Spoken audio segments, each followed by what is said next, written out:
Hey, I'm Mark, and today I'm going to show you my vacuum chamber, my vacuum kiln. There's a mantle in here on a long skateboard. It's got heat devices on it. Bring it up to 230 degrees, and then I turn on these two-stage vacuum pumps that brings the pressure down to 24 inches of mercury. So this one's been in here for 8 days. I've gotten 3.85 gallons out of it. I open up a couple of valves to drain it, and I already drained the water out. I open one valve, close one valve and open the other. The water drains in the tube, and then switch the valves and the water drains out. I drain it twice a day. So when the pressure relieves, I'll be able to knock this off. This was just a steel pipe, scrap.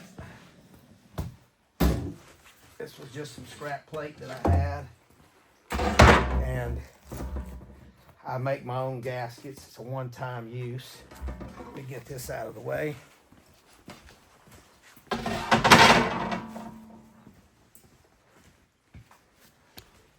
It's on a long homemade skateboard.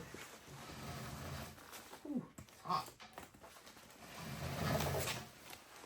I got a 3/8 inch thick piece of aluminum that it's sitting on. 2 heating blankets, and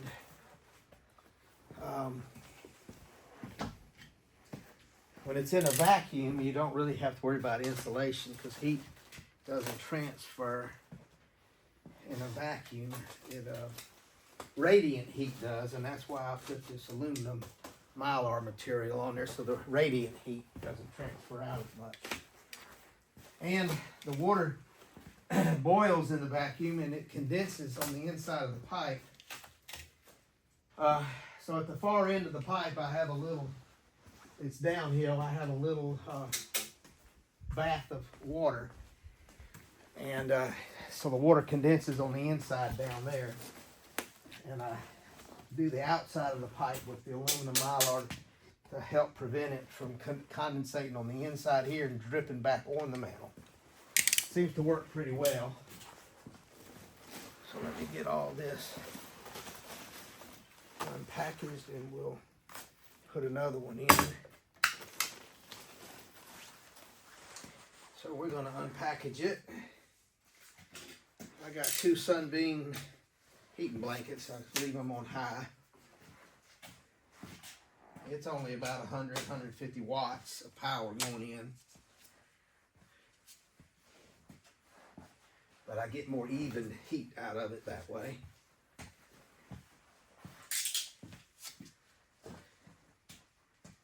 And it is hot. Then I have barrel heaters. It's a belt. Got a thermostat. I got it set to 230 degrees.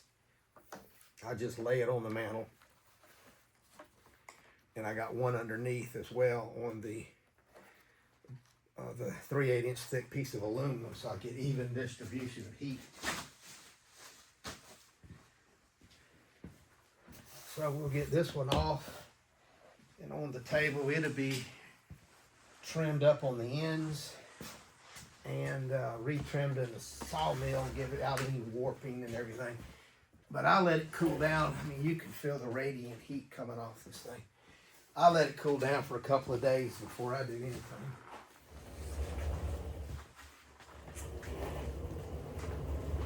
And the tricky part is loading and unloading without messing up your blankets.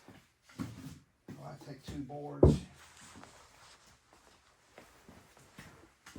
I just roll it. Well, I just roll it off.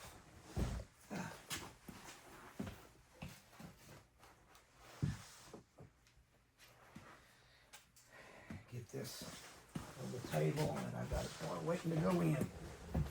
Keep a backlog of mantles waiting to go into that chamber because it can dry a big thick beam like this in 8 to 10 days. This has been 9 days on this one.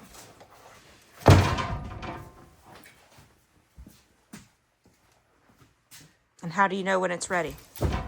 Well, I knew how much it weighed before, and I calculated how many ounces of water had to come out of it, and it came to 3.8 gallons. So when I got 3.8 gallons, I knew I was done. I don't want to get it too dry.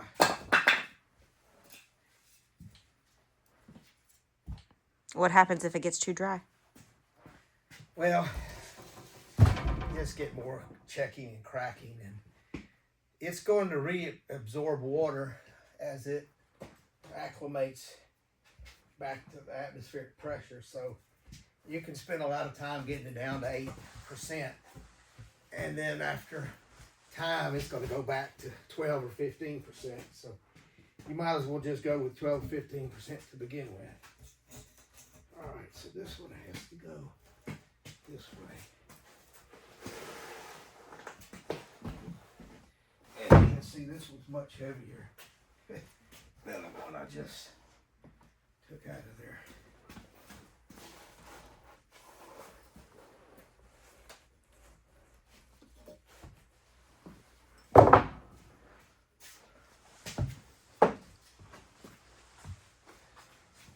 I tried doing the thermostat down to 140 when I started.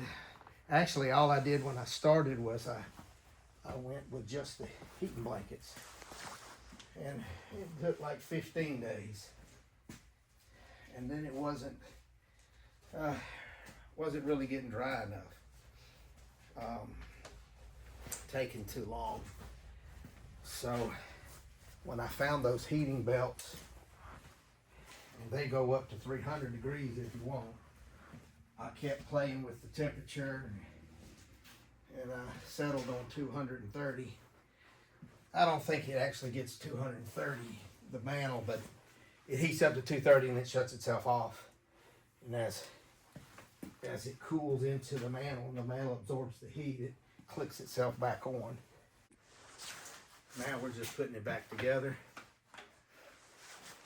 I don't have to fool with any of the settings. And I'm going to end up trimming a lot off the end, so I'm not worried about the heat going all the way out to the end. The ends kind of take care of themselves. So we'll get this packaged up.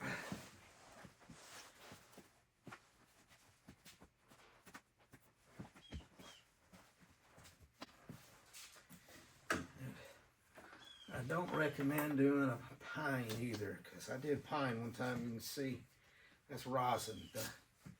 The vacuum drew out the rosin in the wood, and I had a mess.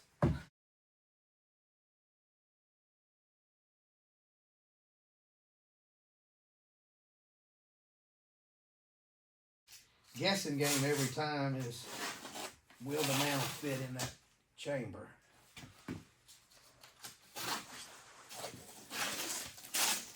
So far, I've had, if I cut it to 5 inches thick, 10 inches depth, it fits in the chamber, but barely. So if I'm off just a little bit, it may not slide in. That stick kills me.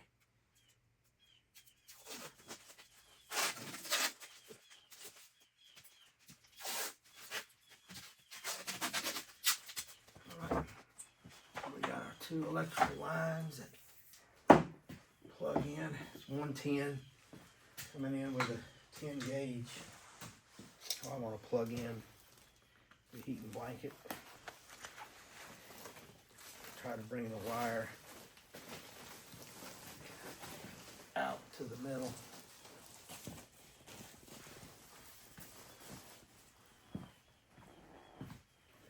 So that it'll be long enough when I roll it in.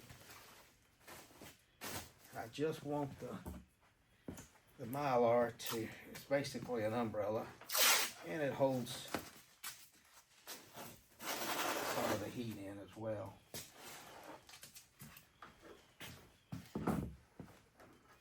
You end up with a soaking wet heating blanket if you Don't do it that way.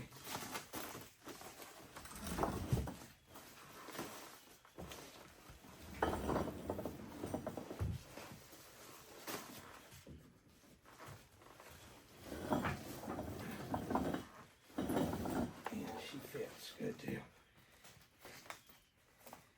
Now,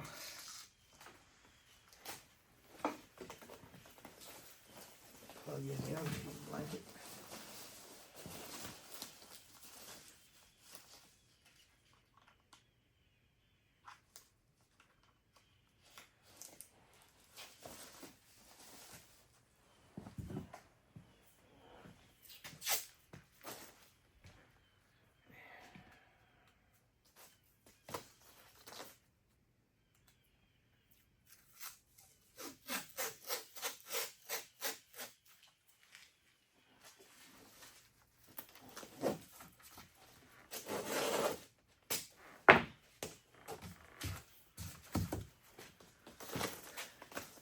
Open in some more.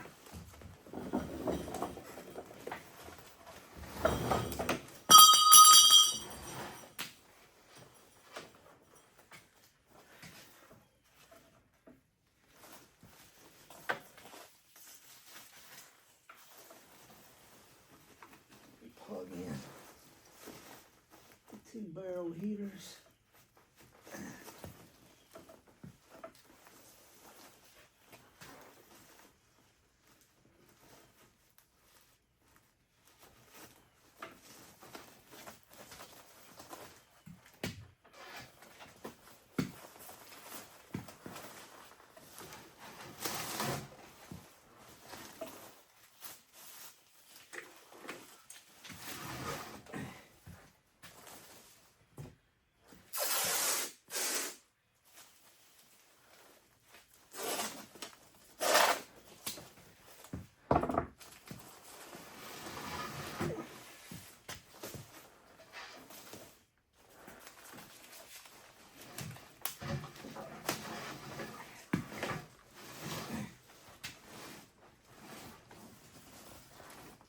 Okay.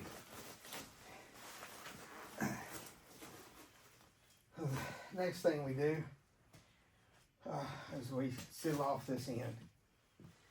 All right, so now I'm going to turn on just one of the 2-stage pumps. And I don't need both of them running until I get the vacuum way down. So now we seal up this end. This is just some foam material I get for free from they throw it away at this business that I work with. So the trick is I didn't get real fancy and build bolts and clamps. I just do this. And I count to about a minute, and the vacuum itself will hold it in. All right, well, it's been a minute. You take it off. The suction has got it now, and it will literally squeeze this to nothing, paper thin. So that takes about an hour, and then once that's down all the way, down to about 24 inches of mercury, I'll turn on the other one. I'll trim all the excess off here, and then I'll caulk around it just to be for extra measure. Well, now you know the secret of drying in a vacuum kiln. We appreciate y'all watching.